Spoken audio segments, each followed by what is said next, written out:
അർജുനെ കണ്ടെത്താൻ മുങ്ങൽ വിദഗ്ധർ ഗംഗാവലിപ്പുഴയിലിറങ്ങി. നമസ്കാരം, കൊട്ടാരക്കര മീഡിയയിലേക്ക് സ്വാഗതം. കർണാടകയിലെ മണ്ണിടിച്ചിലിൽ കാണാതായ മലയാളി ഡ്രൈവർ അർജുനായുള്ള തെരച്ചിൽ 12ാം ദിവസത്തിലെത്തുമ്പോൾ ആദ്യമായി ഗംഗാവലിപ്പുഴയുടെ ആഴങ്ങളിലേക്ക് ഇറങ്ങി പരിശോധന. ഡൈവർമാർ പുഴയിലിറങ്ങി തെരച്ചിൽ നടത്തുകയാണ്.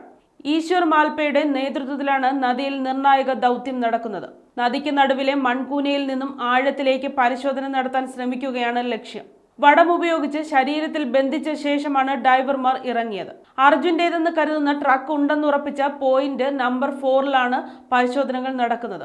20ലേറെ നിർണായക രക്ഷാ ദൗത്യത്തിൽ പങ്കാളിയായിട്ടുള്ള വിദഗ്ധനാണ് ഈശ്വർ മാൽപ്പെ. ഗംഗാവലിപ്പുഴയെ നന്നായി അറിയാവുന്ന പ്രദേശത്തെ മത്സ്യത്തൊഴിലാളി സംഘവും മാൽപ്പയുടെ സംഘത്തിനൊപ്പമുണ്ടെന്നാണ് വിവരം. അർജുൻ സഞ്ചരിച്ച ട്രക്കിന്റെ ചിത്രം ഗംഗാവലിപ്പുഴയിലെ ഡ്രോൺ പരിശോധനയിൽ ലഭിച്ചെന്ന് കൻവാർ MLA സതീഷ് കൃഷ്ണ സെയിൽ മാധ്യമങ്ങളോട് പറഞ്ഞിരുന്നു.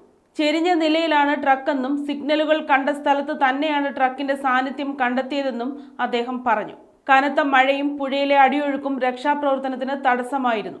അതാണ് നദിയിലേക്ക് ഇറങ്ങിയുള്ള പരിശോധന ഇത്രയും നീണ്ടുപോകാൻ കാരണമായത്.